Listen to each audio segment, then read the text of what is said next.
Bismillahirrahmanirrahim. Assalamualaikum warahmatullahi wabarakatuh.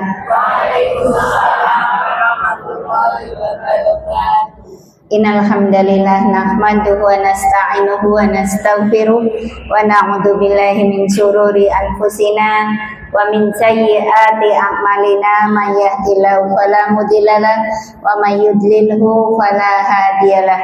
Asyhadu an la ilaha illallah wahdahu la syarikalah wa asyhadu anna Muhammadan abduhu wa rasuluhu la nabiyya wa la rasula ba'dah. Raditu billahi robba wa bil islami dina wa bi Muhammadin sallallahu alaihi wasallam nabiyya wa rasulah. Rabbi zidni ilma warzuqni fahma. Allahumma la sahla illa ma ja'altahu sahla wa anta taj'alul hazna idza syi'ta sahla. Allahumma la taj'al musibatana fi dinina wala taj'alid dunya akbar hammina wala mablagha ilmina wala tusallit alaina man la yarhamuna birahmatika ya arhamar rahimin. Amma ba'd, ibu-ibu yang dirahmati Allah, alhamdulillah kita panjatkan puji dan rasa syukur kita kehadirat Allah Subhanahu wa taala yang sudah memberi banyak kenikmatan kepada kita, terutama dan paling utamanya adalah nikmat iman Islam yang hari ini kita bisa jaga itu, sehingga hadirnya ibu di sini itu karena nikmat tertinggi tadi ya, nikmat iman dan Islam. Maka kalau ditanya apa nikmat paling tinggi, jangan hal yang sifatnya duniawi. Jawabnya adalah iman dan Islam ya. Jadi kalau kita minta nikmat kepada Allah, yang utamakan adalah tetapnya iman Islam sampai ajal menjemput ya. Kenapa? Karena inilah modal kita untuk bisa masuk surganya Allah. Tanpa keimanan, tanpa Islam ya kita tidak akan bisa masuk ke dalam surganya Allah. Nah, orang yang beriman pastinya dia juga berupaya untuk bergegas melakukan amal soleh ya. Amal soleh itu senantiasa disebut oleh Allah beriringan dengan iman.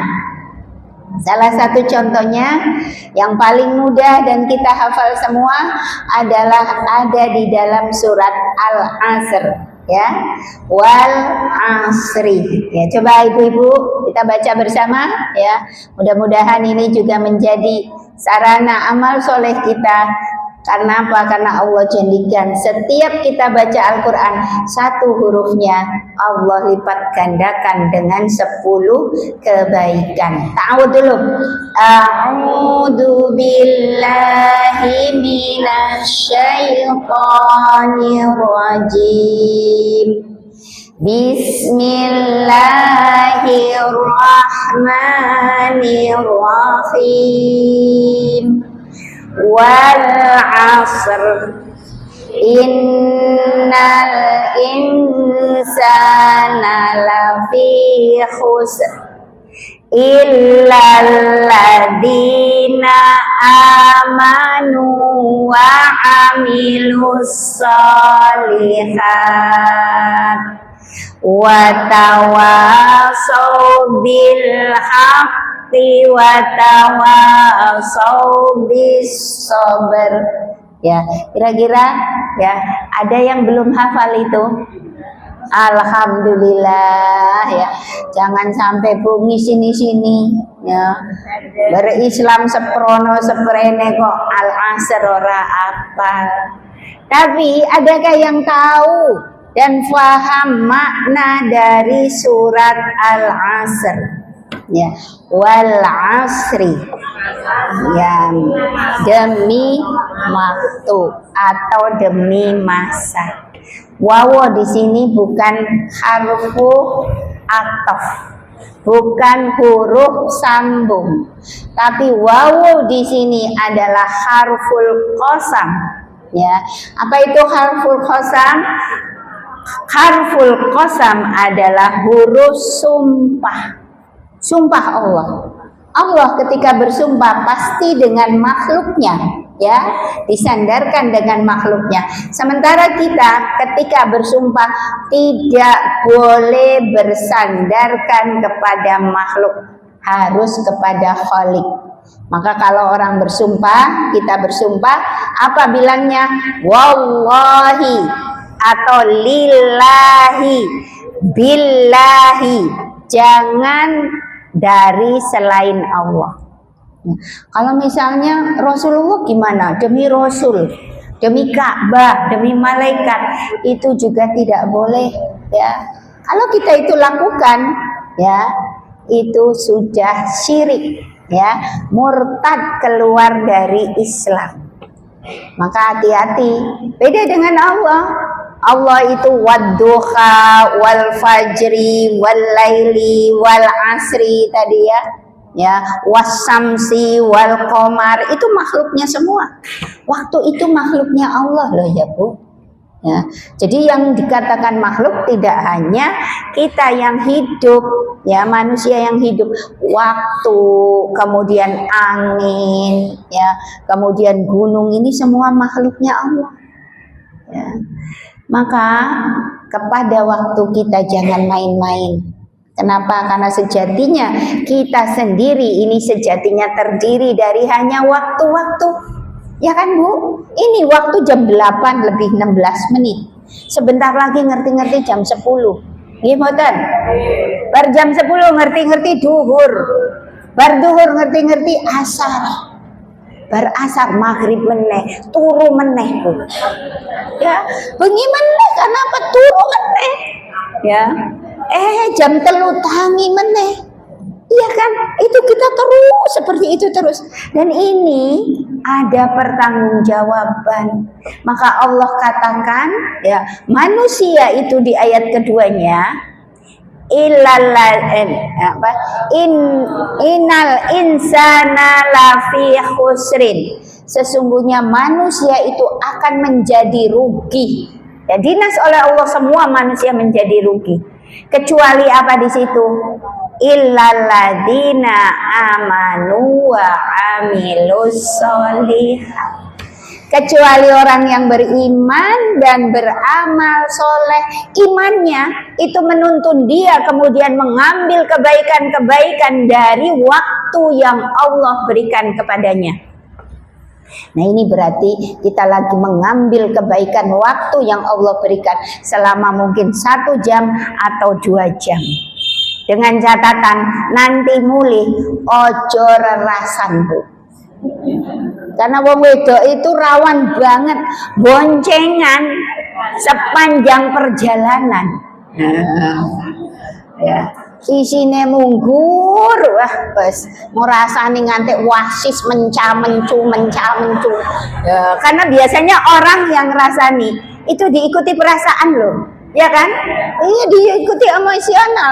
Maka lihatlah kalau orang ngrasani itu ketok Bu. Ya, lihat apa bibirnya wis kae ketok serius kae ngono kae, ngantek irunge kadang-kadang megar, kadang-kadang saking mungkin anyel kan bisa jadi seperti itu, ya.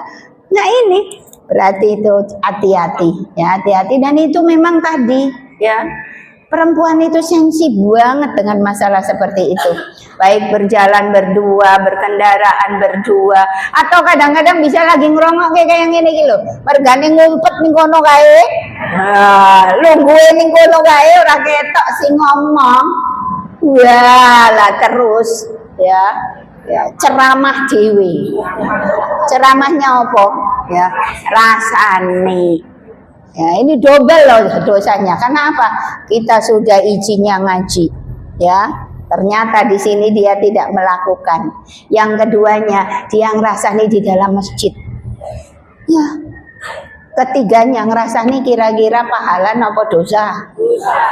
Iya. Ya. Maka tadi amal soleh. Nah, amal soleh itu syaratnya dua. Yang pertama, ikhlas karena Allah, bukan karena yang lain. Yang keduanya sesuai tuntunan Rasulullah. Dan amal soleh kita dikatakan amal soleh, atau perbuatan kita dikatakan amal soleh, itu ketika didasari keimanan.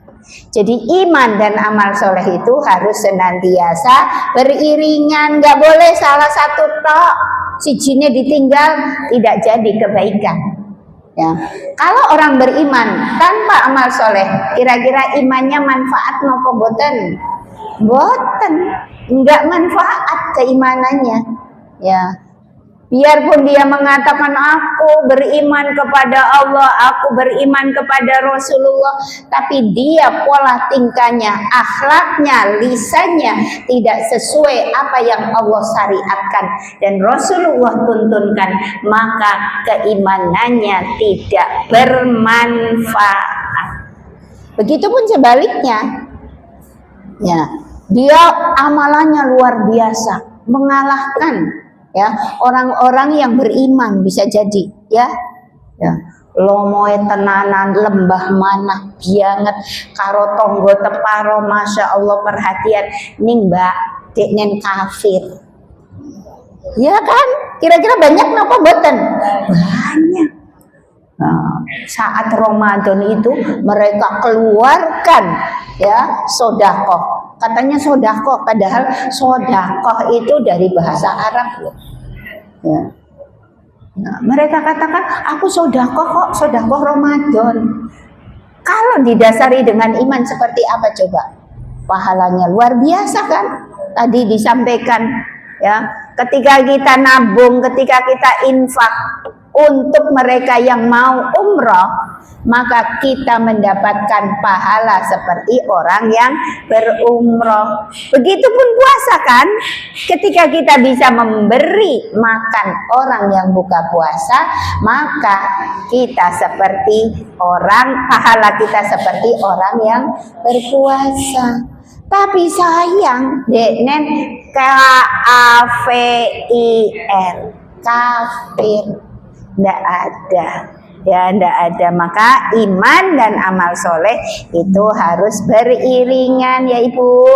Makanya tadi jangan hanya beramal, tapi juga harus dilandasi keimanan. Dan iman harus dipupuk, Bu.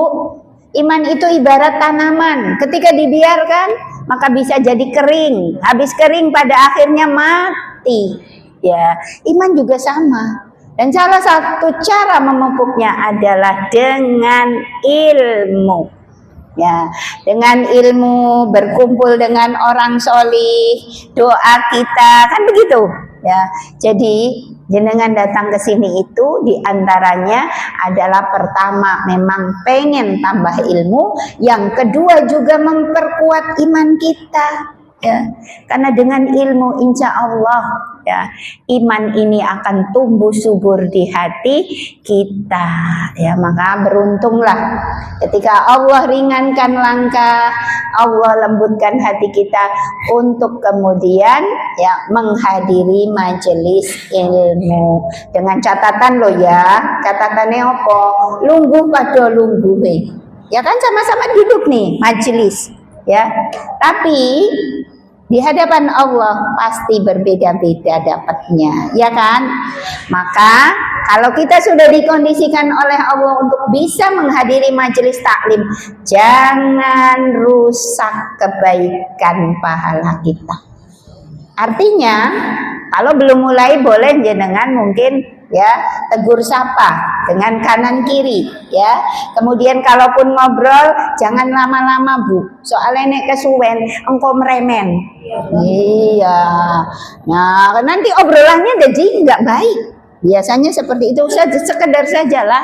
Karena apa? Niatnya sudah taklim, apalagi di masjid. Kalau bisa zikrullah sebelum mulai ya. Nah, kalau sudah mulai konsentrasi supaya apa? Kita dapat ilmunya ketika pulang, bawa oleh ilmu, tapi juga bawa oleh pahala. Ya Ibu, hari ini kita akan belajar tentang pembatal wudhu. Ya. Di dalam bahasa Arab ya disebut dengan nawakid ya, merupakan bentuk jamak dari kata nakid. Artinya apa saja yang wudu menjadi rusak karenanya atau pembatal wudu. Yang pertama disebutkan di sini yang membatalkan wudu adalah apa saja yang keluar dari dua jalan. Ya, maksudnya jalan ini adalah lubang yang ada di tubuh kita, yakni dua jalan itu, jalan depan maupun jalan belakang, ya, kubul dan dubur, ya, baik berupa air kencing, kotoran manusia atau kentut. Ya, ini berdasarkan firman Allah Ta'ala, "Auja'a ahadum minkum minal ghaid." Ya, atau ya kembali dari tempat-tempat buang air atau WC, maka ini wudhu kita batal. Ya. Nah, ini adalah kiasan dari buang hajat, ya, serta berdasarkan hadis atau sabda Nabi Shallallahu Alaihi Wasallam, Allah tidak menerima sholat seseorang di antara kalian apabila dia berhadas sampai dia berwudu. Ya. Nah, kemudian seorang pria dari Hadramaut, ya, nama sebuah negara atau daerah, berkata, apakah hadas itu, wahai Abu Hurairah? Nah, Abu Hurairah menjawab, kentut yang tak bersuara maupun kentut yang bersuara. Karena memang yang namanya kentut itu kadang-kadang bunyi, kadang-kadang tidak bunyi, senyap ya, tapi ambune kroso. Ya, justru kadang-kadang ya yang tidak bunyi ini kemudian baunya masya Allah, ya, jenengan kalau misalnya lagi duduk begini tiba-tiba bune kok beda ya, nah, ini nggak usah rame, nggak usah ribut, berarti apa? Ya, ada teman kita yang diberi nikmat. Ya, apakah kentut nikmat? Nikmat, Bu, nikmat. Kalau tidak kentut, ya sakit dan itu mengeluarkan uang banyak, ya. Makanya jangan diseneni, kuwi ya kentut ya. Enggak usah. Ya wong awake dhewe ya gaweane ngentut kok, ya. Ini ojo mentut ki ya, ojo sak nggon-nggon. Lah piye, Mbak? Wis tak empet kawit mau ngene-ngene lho, Mbak. Lah ora mampu ngempet ya wis ditoke. Ya. Dan hati-hati loh ya.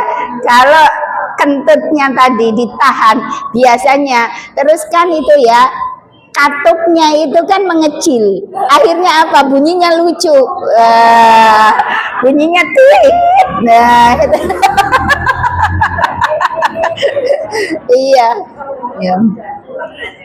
ya, nah itu ya, jadi kentut itu tetap saja kentut, artinya membatalkan wudhu, baik itu yang bersuara ataupun tidak bersuara. Nah, ketentuan ini dikecualikan terhadap orang yang terus-menerus berhadas, ya, yang tertimpa penyakit yang tidak bisa menahan kencing atau yang tidak bisa menahan kentut. Maka hukumnya seperti hukum yang diperlakukan untuk wanita yang mengalami istihadah. Loh, ini kemurahan agama kita, kemurahan syariat. Artinya meskipun syariat menetapkan kentut itu membatalkan wudhu, baik yang bersuara maupun tidak bersuara, tapi kalau seorang muslim Allah takdirkan punya penyakit ngentutan, nah ya, dan ini ngentutannya tidak bisa ditahan loh ya, artinya ya sudah dol, sudah los, tidak ada lagi ya penahannya di situ. Ya, munggur bola balik pret ya. Itu gimana? Apakah dia terus kemudian diperlakukan sama dengan yang normal? Tentu saja tidak. Kita bisa bayangkan coba, kalau tidak ada rukhsah, keringanan yang diberikan syariat, pastinya dia tidak bisa sholat. Sementara sholat harus dikerjakan, Bu. Jangankan yang ngunggur lorone ngentutan loh. Berarti kan dene iso mlaku cekan, iso tangi, ya. Yang dalam kondisi tidak bisa bangun saja, ketika akalnya masih sehat, maka punya kewajiban untuk tetap menjalankan sholat. Maka diperbolehkan. Di sini tidak hanya ngentut, kencing. Ya, kalau ngentut kan cuma angin yang keluar. Coba kalau kencing, itu kan ada ya materinya yang keluar, ya, beser. Itu juga bukan berarti tidak boleh sholat. Ya, jadi jangan ada alasan, tapi ya aku beser nak, ya sitik ketu, ya tentu saja, jangan kemudian tidak ada ikhtiar, kan begitu. Ya tentu saja berobat, barangkali saja ini ada masalah di dalam organ tubuhnya. Tapi kalau karena semakin usia tua, ini biasanya rodo angel obati. Kenapa? Karena tadi ya sifat orang ketika sudah 70, 80 tahun. Ada yang 80 tahun di sini? Masya Allah, Ibu masih sehat? Nah, 80 tahun loh, ya. Mudah-mudahan Ibu tidak terkena penyakit ngentutan, tidak terkena penyakit beser. Karena ya 80 tahun itu sudah luar biasa, ya luar biasa. Maka ya dari mulai sekarang ya upayakan makan sehat, hidup sehat, supaya hal-hal yang seperti itu bisa kita hindari. Ya, bisa kita hindari. Jangan asal makan, jangan asal gerak, ya. Jadi jangan kemudian ya tidak diatur hidup ini. Karena apa? Bisa jadi itu penyakit juga gara-gara kita tidak ya hidup sehat. Ya. Maka ibu-ibu ya, ini tidak kemudian dihukumi kaku, ya. Mereka yang punya penyakit seperti itu tidak terhalang untuk tetap sholat. Bagaimana kalau yang beseran? Kalau kentut kan nggak begitu masalah ya, karena ini cuma angin, ya. Tapi kalau beser, ya sebelum sholat dia pakai pempes dulu. Setelah itu berwudu. Nah kemudian setelah berwudu, dia kemudian langsung sholat. Jangan wis beseran, wis wudu malah longgose nontoni HP sih. Kirinan Arab sholat kok wis pengen pipis meneh, kan gitu ya. Jadi orang yang seperti itu juga harus sadar. Artinya ya segerakan ketika waktu sholat. Nah ketika dia dalam kondisi sholat kok pengen pipis keluar pipisnya, itu dalam kondisi memang tidak bisa diatur, sudah ya di luar kendali dia, maka ini diperbolehkan, teruskan sholatnya. Maka di sini dikatakan sebagaimana hal terjadi kepada wanita yang dalam kondisi istihadah. Istihadah itu yang keluar apa, Bu? Darah, ya darah. Tapi ya tadi nggak masalah. Ya jadi itu yang pertama. Kemudian pembatal yang kedua, keluarnya madi dan wadi. Mani adalah cairan yang keluar saat kita bersetubuh, jima bersama suami kita. Apakah wanita mengeluarkan mani? Ya, wanita juga mengeluarkan mani. Hanya bedanya kalau wanita itu maninya encer, sementara laki-laki itu kental, ya.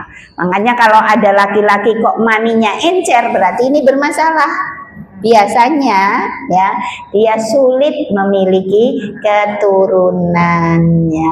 Nah kemudian ya mani ini tentu saja tidak hanya berwudu, ya harus mandi janabah ya. Tapi kalau madi dan wadi, madi kemarin juga sudah kita bahas. Apa itu madi?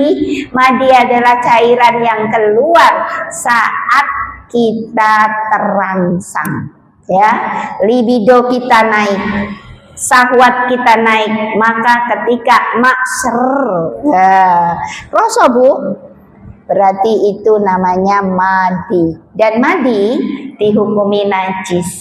Oleh karena itu harus dihilangkan, harus dihilangkan.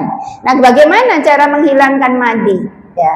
Nah, madi ini tidak diperintahkan untuk dicuci karena seringkali ini bisa keluar saat tadi maksar ya.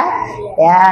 Nah, kita dalam kondisi syahwatnya memuncak. Ya, baik itu tadi mengingat persenggamaan, melihat film yang rodok syur atau gambar yang kira-kira rodok piye ya, terangsang terus tadi keluar. Nah, karena ini sering kali keluar, maka syariat memberikan kemudahan cara membersihkannya. Cukup, pastinya kan itu nempelnya di mana bu? Celana dalam kan, ya.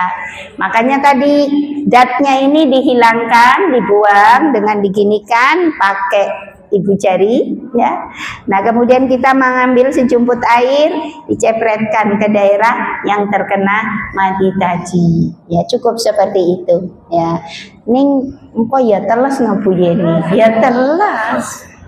Ya basah, makanya ya tembus pasti ya.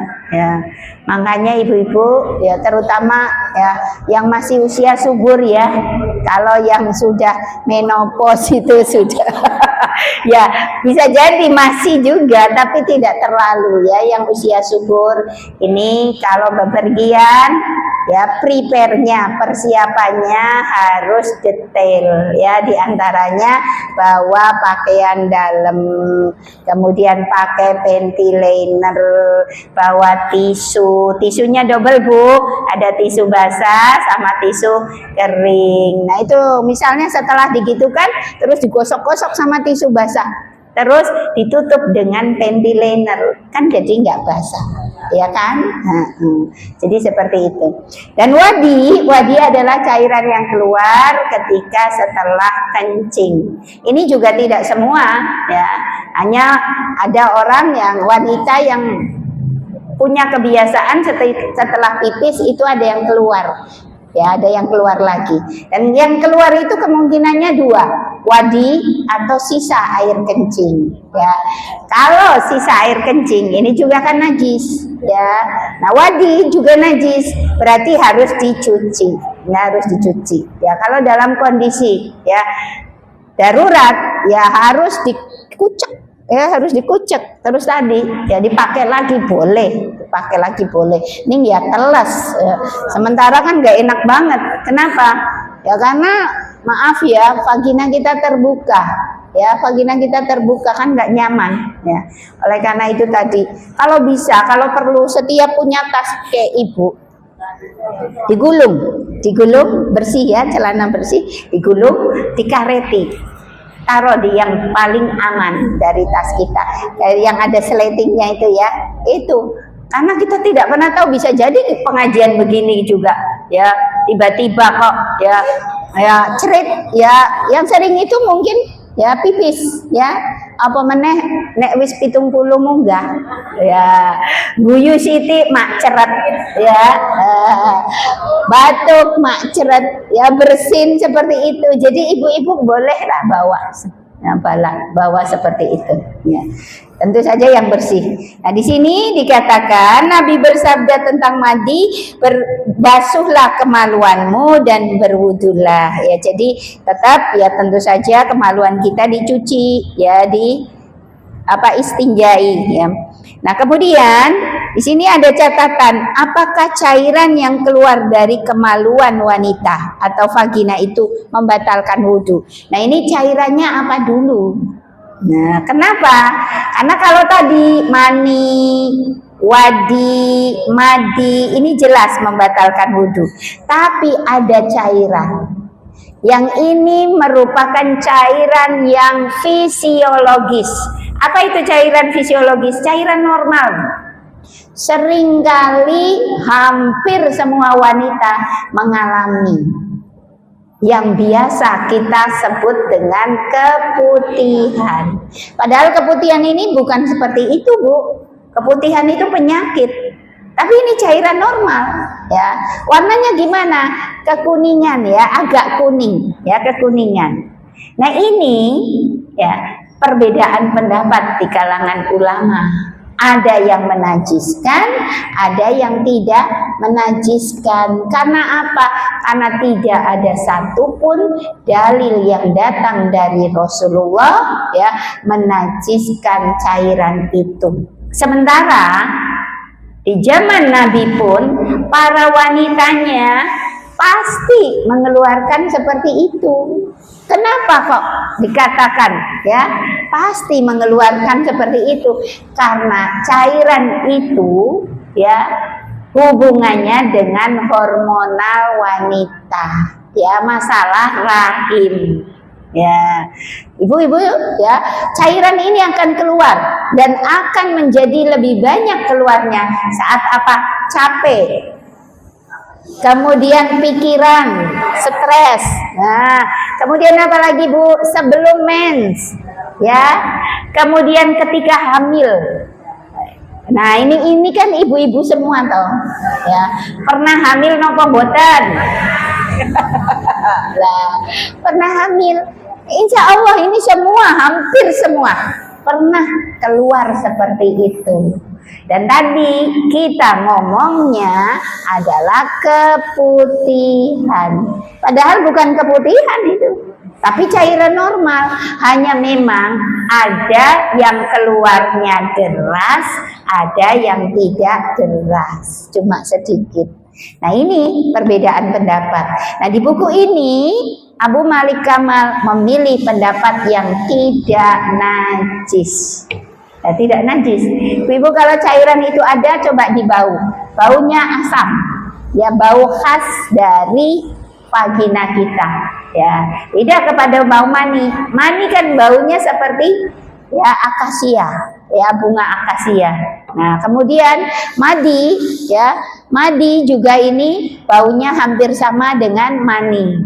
Tapi kalau cairan fisiologis belas ambune ora enek bau akasia, ya, baunya asam karena bau vagina. Karena kondisi vagina itu pH-nya adalah asam. pH asam itu pH tinggi atau rendah? Rendah. Kalau tinggi basah, Bu, ya. Kalau rendah di bawah 7 itu asam. Nah, itulah ya area vagina kita seperti itu ya. Itu kayak kimia wae Bu Yeni ya. Nah, itu karena memang seperti itu ya.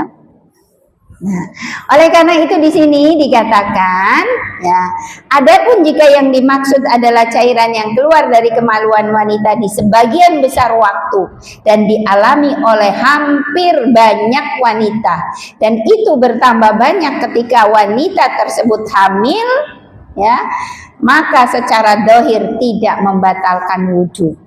Kenapa? Pertama, alasannya cairan ini terjadi pada banyak wanita dan tidak diragukan pula bahwa itu juga terjadi di kalangan wanita pada masa Rasulullah.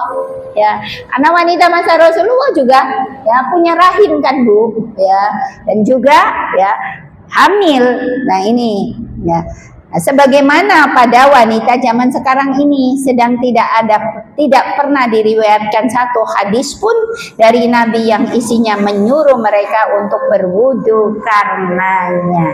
Jadi kalau itu yang keluar, ibu-ibu tidak usah ragu. Lah, cara mendeteksinya piye, Bu Yeni? Apa yang dadak dicopot sih, dihapus sih? Ya, tadi kan sudah ya. Ya, mani itu keluar ketika kita berhubungan, ya kan? Madi itu keluar ketika kita ya terangsang. Wadi itu keluar ketika kita habis pipis. Kalau 3 hal ini tidak kita lakukan, berarti itu cairan fisiologis. Ya, meskipun ada, aku mau ora berhubungan. Ya, belas orang bayang ke sing ora-ora. Ya. Nah, terus tidak habis pipis, berarti ya ini cairan fisiologis, bismillah, nggak apa-apa. Apalagi dalam kondisi darurat. Ya. Nah, kemudian yang kedua alasannya, tempat keluarnya cairan ini bukan tempat keluarnya kencing. Kalau tempat keluarnya kencing pasti najis. Harus najis. Karena apa? Di dalam vagina kita, maaf ya, ini jadi agak nyimpang, tapi ini harus paham, ada 3 lubang, Ibu. Ya. Pertama itu lubang dubur. Lubang dubur itu sangat dekat dengan lubang vagina, ya. Jadi antara lubang dubur dengan lubang vagina itu dekat banget. Dan lubang yang ketiganya adalah di atas vagina. Ini adalah lubang air kencing, saluran kencing. Jadi ada 3 di situ, cecer, ya. Nah, makanya kenapa ibu-ibu kalau cebok, arahnya jangan ke depan, jangan ke dalam, tapi ke belakang. Kenapa? Karena di depan lubang dubur kita itu ada lubang vagina. Kalau lubang kencing itu kecil banget, ya. Tapi kalau lubang vagina melebar. Ya bagaimana kalau tidak lebar? Nggak bisa keluar tuh kepala, iya kan? Iya. Ya, jadi kita juga harus tahu, ya, anatominya harus tahu sehingga apa kita bisa kemudian menjaga. Nah, jadi kalau yang dari lubang kencing itu najis karena pasti itu pipis, air kencing, ya, dan tidak kemudian ada perbedaan pendapat di situ. Ulama sepakat yang namanya air kencing adalah hukumi najis. Kemudian yang ketiga, pendapat sebagian ulama ahli fikih bahwa semua yang keluar dari 2 jalan itu, kemaluan dan dubur, itu membatalkan wudhu, bukanlah pendapat yang diriwayatkan dari Nabi Shallallahu Alaihi Wasallam yang maksum, dan tidak pernah ada ijma umat dalam hal itu. Sebaliknya justru diriwayatkan bahwa sebagian yang keluar dari jalan itu ada yang tidak membatalkan wudhu. Apa itu yang Rasulullah sampaikan? Adalah istihadah. Istihadah itu meskipun keluarnya banyak, ketika yang keluar, darah yang keluar itu tidak pada saat hari haid dan nifas, maka ini tetap boleh sholat. Ya, bukan hanya boleh, harus sholat. Ya, karena bagaimana kalau orang istihadahnya tidak dalam jangka waktu pendek? Ya, istihadah sampai 2 tahun. Apa ya 2 tahun mandek ora sholat? Ya nggak boleh. Dan mudah-mudahan yang hadir ini tidak mengalaminya, karena kalau itu yang kita alami, kosong banget ya. Mau pergi bingung, ya, di tempat orang bingung. Karena apa? Ya, keluar terus darahnya, ya. Nah, bisa kita bayangkan, ya. Ada salah satu istri Nabi yang istihadah, Ibu, berapa, Bu? Sampai 7 tahun. Ya ada, ya, siapa itu? Ummu Habibah. Dan Ummu Habibah itu setiap mau sholat dia mandi janabah. Padahal Rasulullah memberikan pilihan, berwudu saja nggak apa-apa, tapi kalau engkau mau mandi janabah itu lebih utama, ambilnya mandi janabah, bayang delalah rambutnya dawa sisan.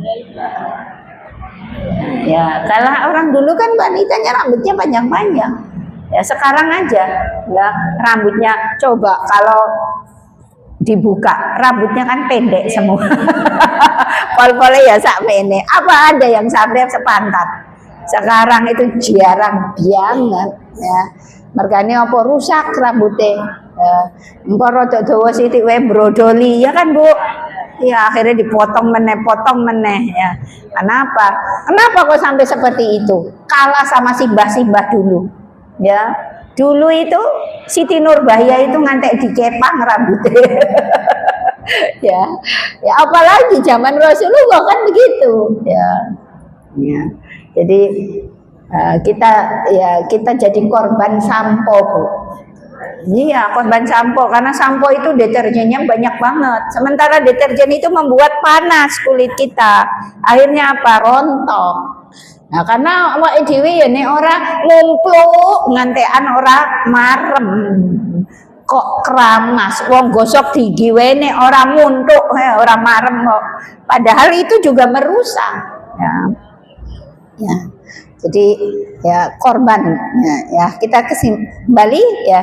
Nah, berdasarkan paparan yang tadi, maka cairan-cairan yang keluar dari vagina wanita secara kontinu dan bertambah banyak ketika bekerja berat, berjalan jauh, hamil, dan ketika menjelang haid, maka ini tidak membatalkan wudhu. Ya.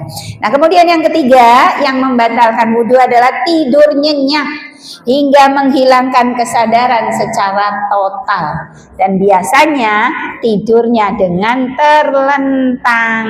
Ya, maka ibu-ibu, kalau menunggu waktu sholat sementara kita tidak menginginkan berwudu lagi, jangan tidur terlentang.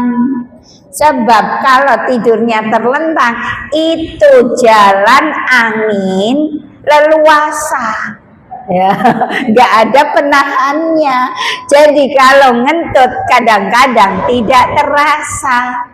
Ya, nah terus gimana Bu Yeni tidurnya? Duduk. Dan duduknya kalau bisa tidak bersandar. Sebab kalau bersandar begini juga ya sudah leluasa. Ya, jadi duduk saja duduk. Ya, nah ngantek kelentuk nggak masalah, nggak batal ya. Sampai ngorok gimana? Nggak batal. Ya. Jadi ya syaratnya duduk. Ya, duduk tegak begini, tidak kemudian ya bersandar ya. Nah, batalnya wudhu karena tidur lelap ini didasarkan pada hadis Sofyan bin Asal. Dia berkata, Rasulullah Shallallahu Alaihi Wasallam menyuruh kami bepergian, ya, menyuruh kami ketika kami bepergian supaya kami tidak melepas khuf kami selama 3 hari 3 malam. Khuf itu adalah sandal yang terbuat dari kulit. Nah, ini dalam kondisi bepergian boleh 3 hari 3 malam dipakai. Ya, nanti ketika wudhu tidak usah dilepas. Tidak usah cuci kaki, cukup diusap bagian atas khufnya. Ya. Begitupun ini bisa kita pakai saat apa? Saat kita bepergian dengan kaos kaki.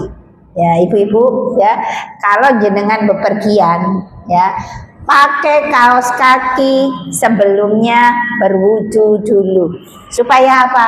Ada masa di mana kita sholat harus berwudu, kita tidak harus melepas kaos kaki kita.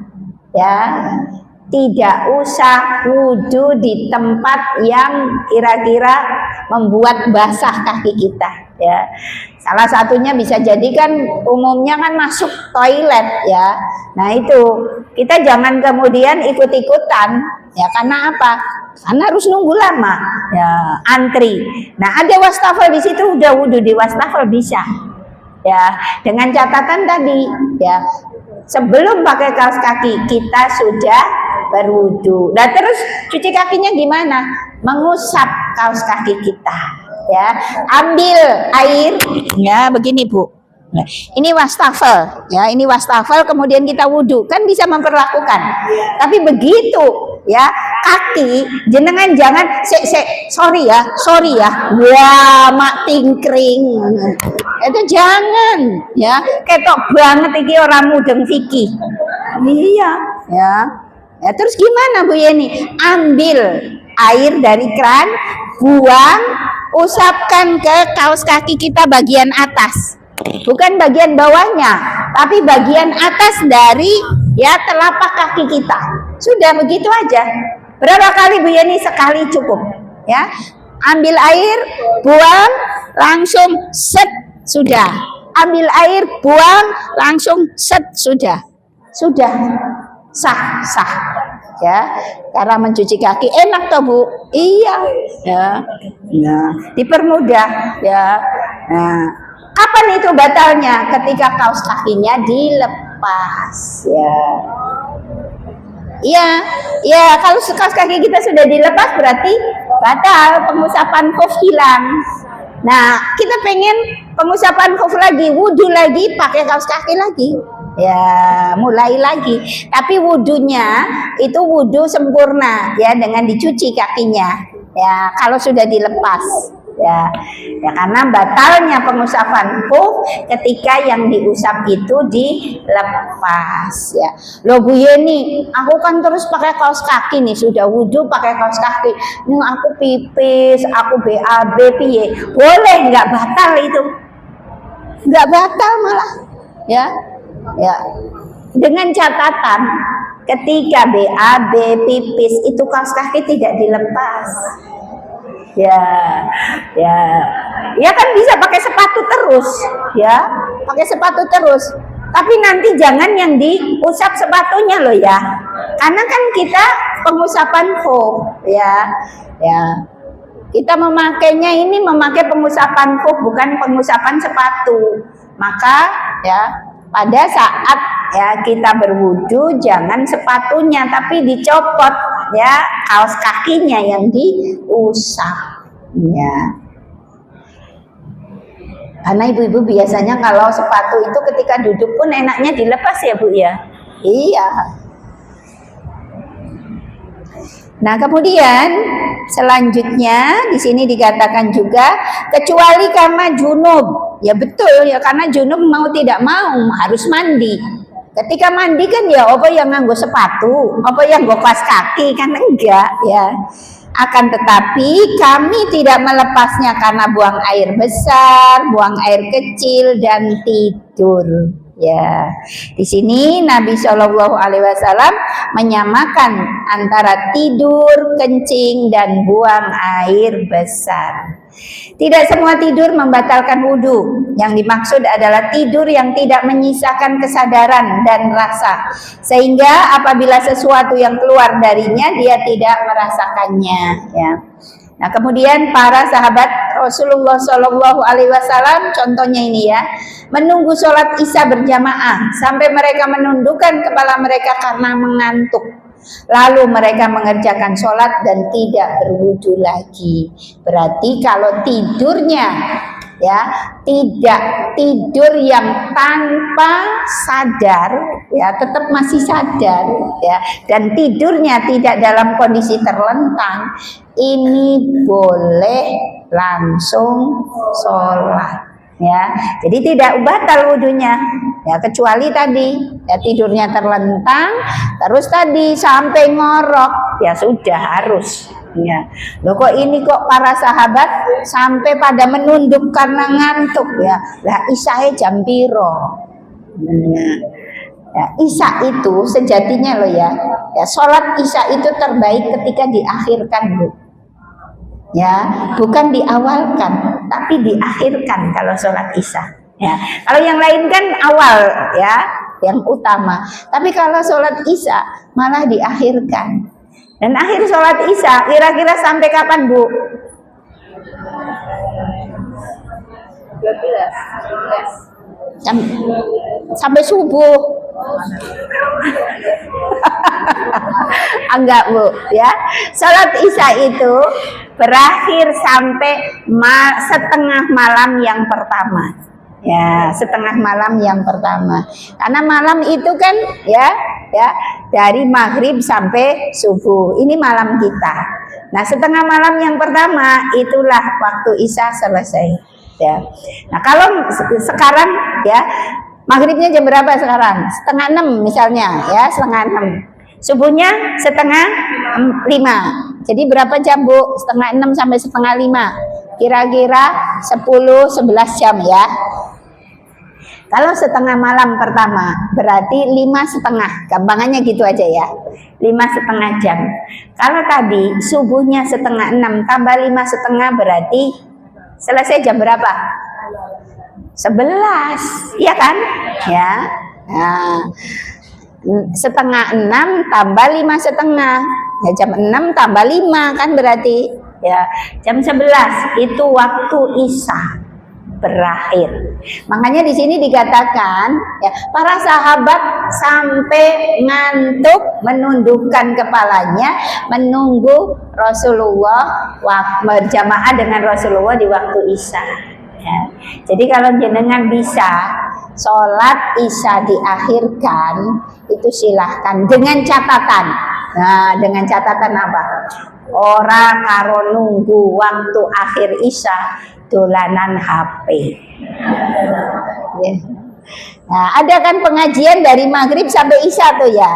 Kadang-kadang kan bablas ya, masjid-masjid lain sudah adzan Isya, ini bablas. Orang yang nggak ngerti piye to iki ustadz. Apa ya ora krungu wis adzan Isya. Itu salah sejatinya dia. Nggak masalah, karena apa? Ya, bukankah taklim ini bagian dari zikrullah, ya kan? Nah, jadi nanti kalau jenengan taklim kebetulan maghrib sampai Isya, karena maghrib sampai Isya itu waktunya deket banget ya, sedikit banget ya. Nah, maghribnya jam 5:30, Isyanya jam 7 kurang. Nah, padahal selesai sholat maghrib, salam assalamualaikum, assalamualaikum, apa ya terus langsung pengajian? Kan ya kukut-kukut akhirnya pengajiannya ya kurang lebih 15 menit atau setengah jam setelah selesai sholat, kan begitu. Nah ya waktunya cuma sedikit. Nah seringkali ini kemudian memakai waktu Isya. Nah, nggak masalah, nggak masalah. Yang bermasalah itu ketika berupaya mengakhirkan waktu Isya tapi untuk hal-hal yang sia-sia, ini nggak boleh. Nah, Rasulullah tidak suka ya ketika umatnya ya setelah Isya tidak segera tidur. Kenapa? Karena kemungkinan kalau tidurnya terlalu malam, malamnya tidak bisa bangun. Ya, jadi tidak suka Rasulullah. Tapi tadi kalau bisa ya, misalnya nih, ya pas kebenaran ya mau mengkhatamkan, kurang rong juz, wah dikebut di situ, boleh Bu. Ya, nanti Isyanya sisan bar khataman. Nah, boleh, ya boleh. Ya. Dengan catatan tadi tidak melakukan kesia-siaan. Nah, ini dulu pernah kalau tidak memberatkan umatku kata Rasulullah, maka waktu Isya terbaik adalah seperti ini. Ya. Hanya saja kalau itu diadakan di masjid, insya Allah jamaah orang ini. Iya, jam 11 bengi kok. Orang ini ya. Ya, makanya ya di awal semua pada akhirnya karena ya tidak biasa. Nah, kemudian yang keempat yang membatalkan wudhu adalah hilangnya akal karena mabuk, pingsan atau gila. Ya, kenapa? Karena saat akal hilang, ini bisa jadi dia mengeluarkan sesuatu yang membatalkan wudhu tapi tidak terasa. Oleh karena itu, ya orang yang pingsan tidak boleh langsung sholat, harus wudhu dulu. Orang yang mabuk ketika mabuknya ya selesai, mabuknya selesai. Ya, ini kan terus mau sholat, ini harus wudhu dulu ya. Jadi orang gila juga sama Bu. Ya kemarin saya sampaikan, nek jenengan pengen ora sholat tadi ya wong edan. Ya, karena orang gila itu tidak terkena taklif ya Bu. Berarti kalau ada orang konsolat angel, masya Allah, janjane kowe iki normal apa edan.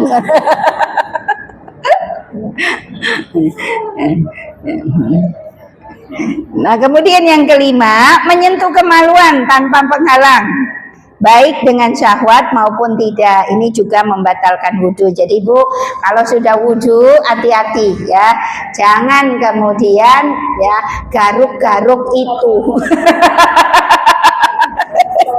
Ya kalau garuk-garuknya ya ada lambarannya ora apa-apa Bu ya, mergane gatele banget ora marem dirogo.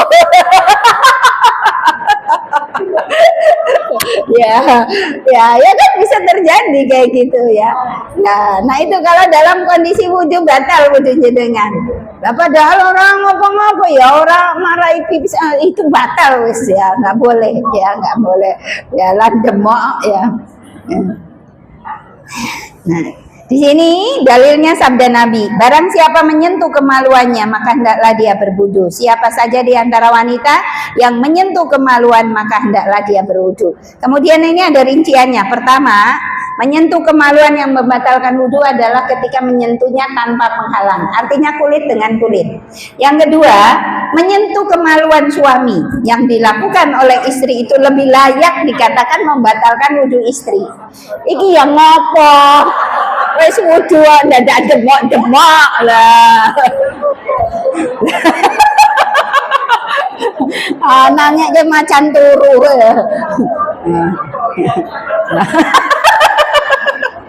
Nah ini ya dalam kondisi normal mungkin kita opo ya eneng to Bu Yeni wong wis wudu kok ya dadak gratil. Ya. Nah itu ya ini kemungkinan bisa Bu ketika apa suami dalam kondisi sakit ya kan ya dia minta tolong untuk bantu makaikan celana nah, kesenggol kesenggol maka batal wudu jenengan ya podo-podo kesenggol sisan wae demok.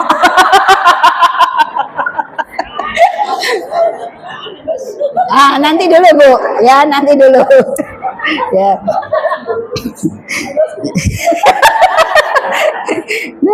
Nah kemudian di sini yang C ya menyentuh dubur. Nah ini tidak batal wudhu kita karena tidak bisa dubur dikiaskan sebagai kemaluan karena berbeda antara dubur dengan kemaluan. Tapi ya ojo terus mau kue terus ngene-ngene ya, gak usah ya, gak usah ya kereminan apa piye.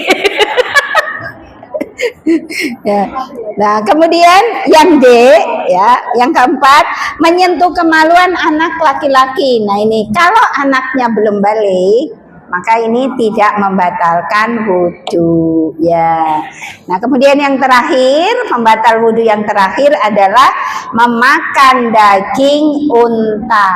Nah ini alhamdulillah di tempat kita ya nggak ada unta, adanya daging kambing, ayam, sapi, kerbau dan ini tidak membatalkan ya.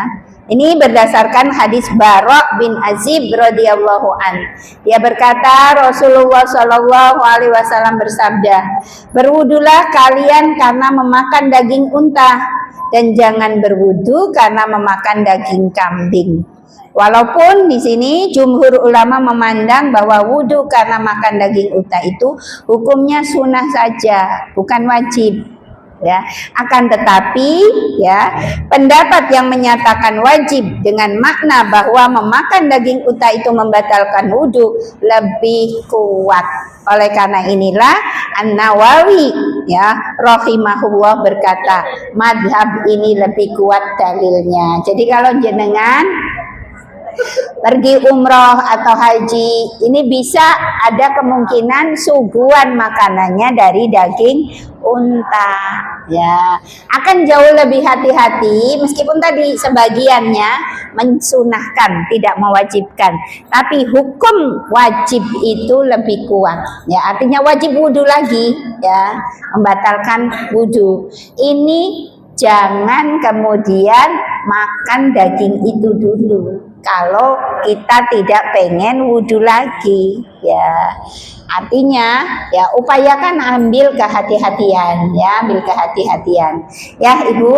Inilah ya 6 pembatal wudhu yang sudah kita pelajari ya, mudah-mudahan dengan apa yang disampaikan menjadi bagian tambahan ilmu tentang dinul Islam dan tentu saja dipraktekkan di kehidupan harian. Artinya kalau terjadi salah satu dari pembatal wudhu tadi ya, jangan menyembunyikan gara-gara kita wegah wudhu ya, berarti batal, tetap batal ya, meskipun ada hadis nih ya, kalau engkau sudah berwudu atau dalam kondisi sedang sholat kemudian engkau merasa kok kayak ada yang keluar, nah itu kan Rasulullah sampaikan ya, jangan hiraukan kecuali engkau mendengar suaranya atau mencium baunya.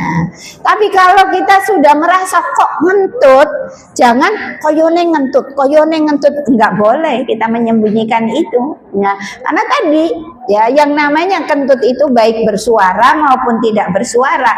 Ketika kita merasa ada yang keluar dengan tanpa keraguan, jangan dibuat ragu-ragu gara-gara kita tidak mau wudhu. Nah, eman-eman nanti sholatnya tidak dipakai, ya tidak sah. Ya, ibu-ibu sampai di sini dulu. Monggo satu saja boleh bertanya. Ya. Waalaikumsalam. Iya. Iya. Iya. Iya, iya. Iya, iya bagus ini ya pertanyaannya. Kita sudah berwudu ya. Ya, mau sholat, berwudunya mau sholat, bukan gantung wudu ya. Tiba-tiba cucu kita pipis atau cucu kita buang air besar. Yang namanya cucu mestinya kan masih kecil ya, karena dia tidak bisa istinja sendiri. Masa cucunya umur 20 tahun orang iso istinja, nenek ekon istinja ini kan nggak mungkin ya, karena itu anak masih kecil ya. Terus gimana itu? Tadi dikatakan tidak ada ketika kita membantu mengistinjai anak kecil ini jadi pembatal wudhu. Berarti tidak batal wudhu jenengan. Dengan catatan karena ini sudah terkena najis, cuci ya sampai bersih, tidak ada najis lagi. Ya, jadi seperti itu ya. Ya, jadi tidak apa-apa jenengan wawiki putune ya, nggak apa-apa ya, tidak batal wudhunya, hanya kita harus cuci tangan kita atau bagian yang terkena najis ya. Karena ini tidak membatalkan wudhu ya. Ya, kecuali kalau kita sendiri yang pipis, nah maka itu batal ya. Ya ibu-ibu sampai di sini dulu ya pelajaran kita hari ini ya. Mudah-mudahan apa yang kita pelajari memberikan kemanfaatan dan kebaikan untuk kehidupan akhirat dan dunia kita. Terima kasih atas perhatiannya, mohon maaf atas salah dan kurangnya. Billahi taufik wal hidayah. Wassalamualaikum warahmatullahi wabarakatuh. Ibu-ibu warahmatullahi wabarakatuh. Maaf ya, sebentar. Kalau kita bertaklim, upayakan jangan bubar dulu ya.